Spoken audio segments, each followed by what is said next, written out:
Faculty of Divinity at the University of Cambridge. My research considers the orientation of women's interfaith activities within the contemporary British public sphere. I'm pleased to welcome my guest today, Professor Jagbir Jhutti-Johal. Hello, Peach. So Jagbir is a Professor of Sikh Studies at the University of Birmingham, whose teaching and research focuses on Sikh identity, theology and community, as well as interfaith dialogue and gender inequality. She is a presenter on BBC Radio 4's Thought for the Day segment and has been awarded an OBE for her services to higher education, faith communities and the voluntary sector. She is also a founding member of the Women's Faith Forum. Thank you so much for joining me today for this discussion. My first question for you is, as I just mentioned, you're a founding member of the Women's Faith Forum, which brings together women of faith with policymakers and politicians. I wondered, how do you envision the role of women in interfaith changing over the next decade? And is this something where the Sikh community has particular lessons to offer or things to learn? Thank you, Peach, for having me. Firstly, I think, in my humble opinion, I think women are going to step into the light and start taking more of a prominent role within the interfaith sphere. In previous years, I think the main focus within the interfaith sphere has been speaking to or male leaders or gatekeepers, having these kind of interfaith conversations, and women seem to be on the periphery or in the sidelines.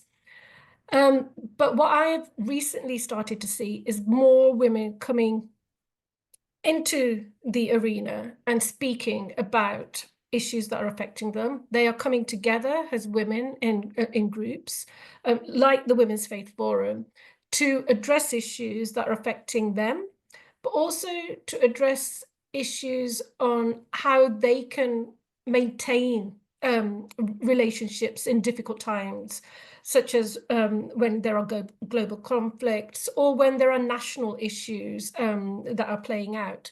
So I think the role of women within the interfaith sphere is going to grow, and more women will come into the open to discuss these issues. But I think there needs to be a level of that support around them, and women who have had a long-standing relationship in that interfaith sphere need to be able to facilitate those conversations. Thank you. So I've already mentioned your involvement in the Women's Faith Forum, and I know you're also a founding participant in the Faith and Belief Policy Collective, which issued an open letter to the incoming government back in June. So from your vantage point, why is it worth sort of academics and interfaith practitioners engaging in such activity? And what does it mean for the future of interfaith research and working? Okay, so I think as academics, particularly when we are studying lived religion, we have to engage with the communities that we are studying and focusing on. And as an academic myself who focuses on the Sikh community, I think you have to build a relationship with the people that you are working with. And you have to kind of, I suppose what we call now in the academic arena, co-produce kind of research. It's not that we're doing the research, but actually we're talking to the communities and trying to understand what the issues are that are affecting them and trying to engage with them in terms of having dialogues and how to address issues that are affecting them.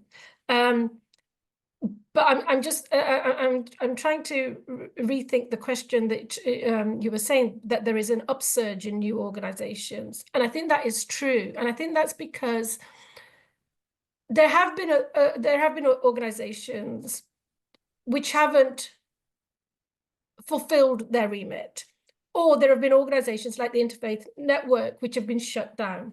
So there's now a gap within the field. And I think what you are seeing with, say, for example, the Faith and Belief Collective, Policy Collective, or the Women's Faith Forum, is that we're seeing that there's a gap that needs to be filled.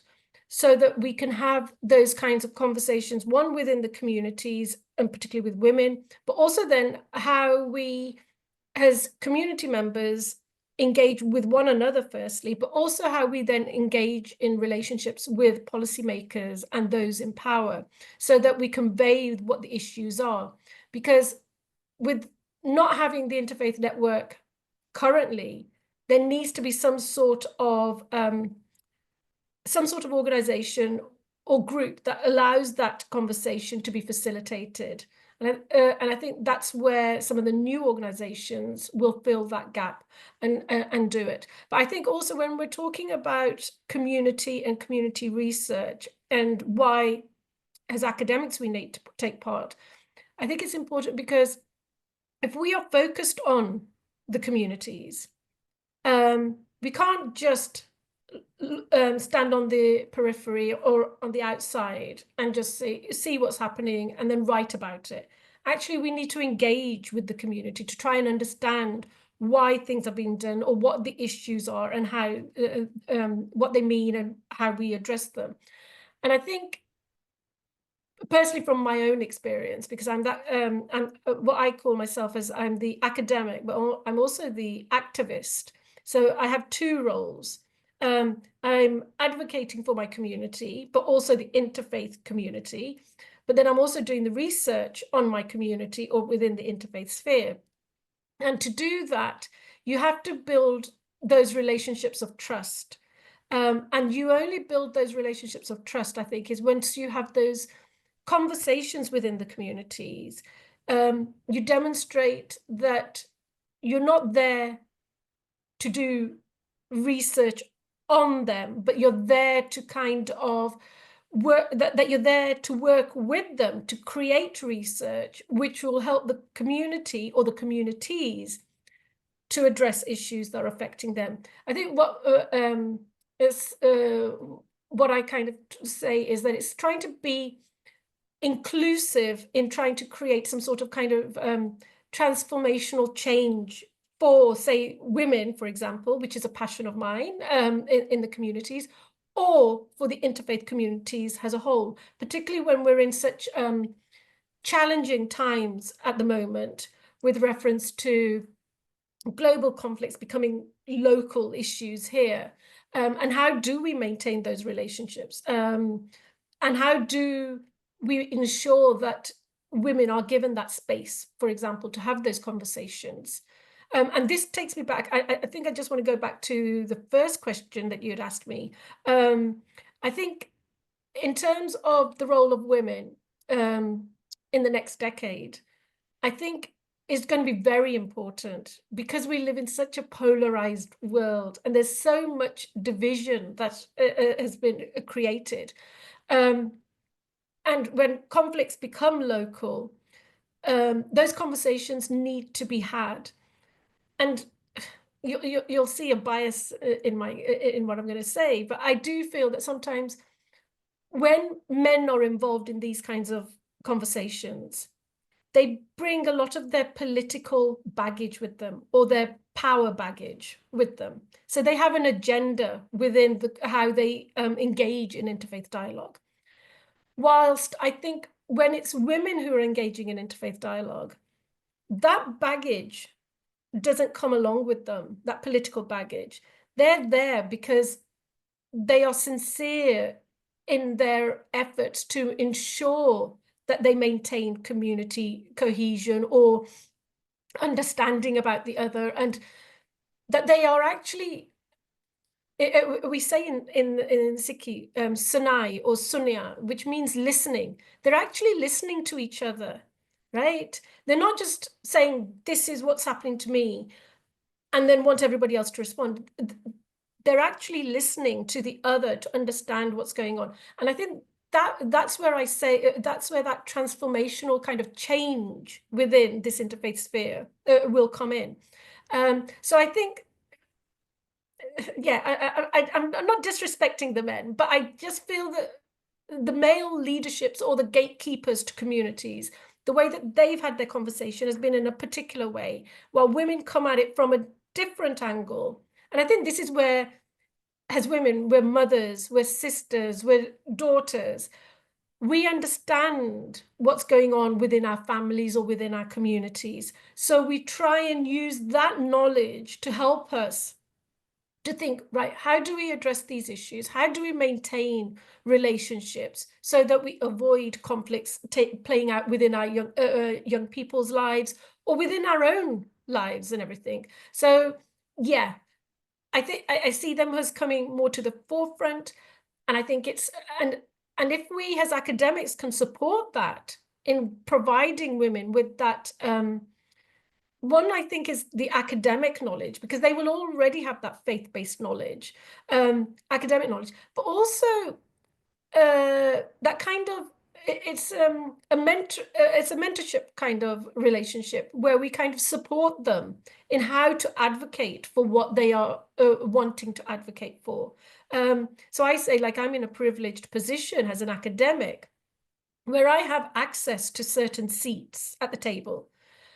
But how do I use that privilege then to ensure that members of my own community, but also members of the Muslim community, the Jewish community, the Hindu community, particularly the women, have access to that seat at that table? And as an academic who has that position, I can try and facilitate that. And I think that's a responsibility that I have to take on board. Thank you. That very neatly takes me to our final question, actually. So across your kind of academic and public and voluntary work and your activism, you're often engaged in sort of uplifting these voices and concerns that are frequently overlooked. So I wondered, we've talked a bit about women, but which other voices do you feel are kind of underrepresented in interfaith conversations today? And what can we all do to uplift those voices? Okay, so I focus on women, but I also focus on young people, right? Young people, they are just learning, or they are just getting into the field. They are just they need that support and mentorship so that they feel confident to come into or take up that seat at that table. So at the moment, I feel that some of those young people are missing from those tables because they self-exclude themselves because they feel that they might not have the knowledge, or that they don't have, they don't have the knowledge, or they shouldn't be at that table. But my argument is that they should be there, and as an academic and as an advocate or activist within the community, it's my responsibility to kind of seek out who some of those young people are and try and get them a seat at that table and provide them with that mentorship, etc. But I also feel that in the interfaith sphere, and this is really important in the current context, particularly with reference to the economic climate and government policies and everything. Those with disabilities are missing from that table, right? And those people of faith who have disabilities, they bring a certain or a particular kind of perspective to certain debates. And I'm just thinking about, we've currently got the assisted dying bill that's going through Parliament and everything. Where are the voices of those with from the faith community who have disability and who might feel vulnerable, right? Who is advocating for them, right? You have people who are advocating against or for the bill, but I just think that sometimes, and just thinking about it with reference to this one issue, where are those people with disabilities and of faith in this debate, right?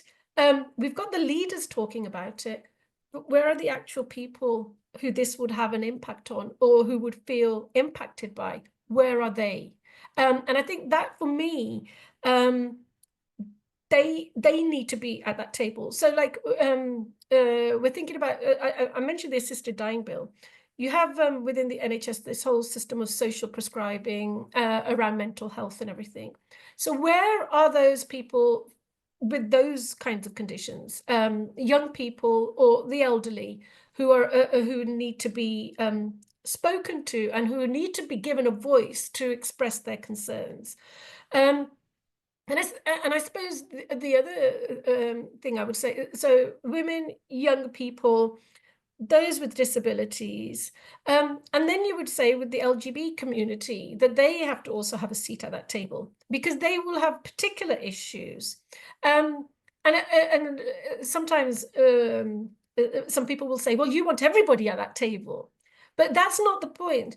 The point is that people with certain issues or from certain backgrounds will have certain needs, and they will bring a particular faith perspective to that table, and they need to be heard.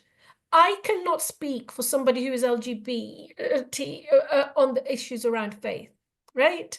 But I can try and provide them with a seat at the table.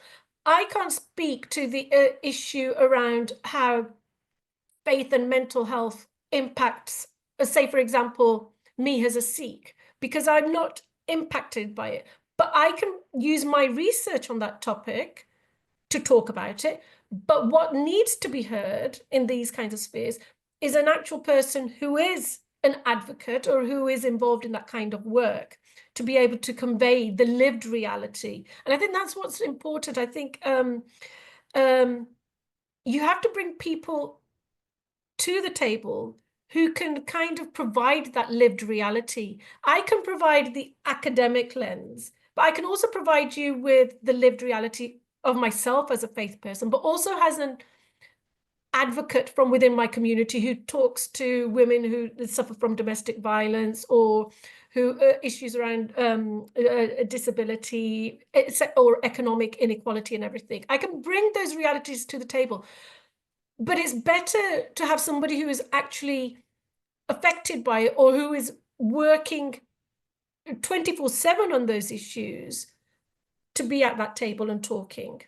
So I think it's, and again, I think it's that situation of when you as somebody who has been in the sphere and who has been at that table, you pick up, you notice who is missing from that table. And then it's your responsibility or my responsibility, for example, to ensure that I kind of flag up, hold on a second, I think you were talking about XYZ issues, but there's this organization who does this.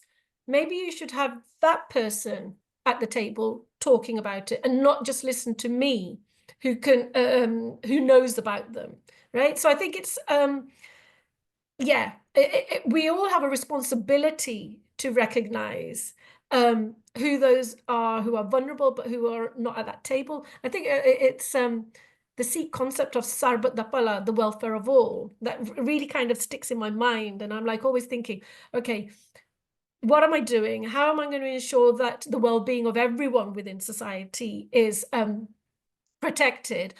And if I want to ensure that, I can't do that on my own, right? There have to be other people at that table. So who is missing? And for me, it's always been women, young people, first and second, and then three, I think those with disability. And they are the most vulnerable within our society, right? And we have to provide them with that seat. And we have to use our own positions and privilege to do it. Thank you so much. That is a really, really kind of full response. That's my final question. So I just wanted to thank you again for speaking with me today. Thank you, Peach, for having me.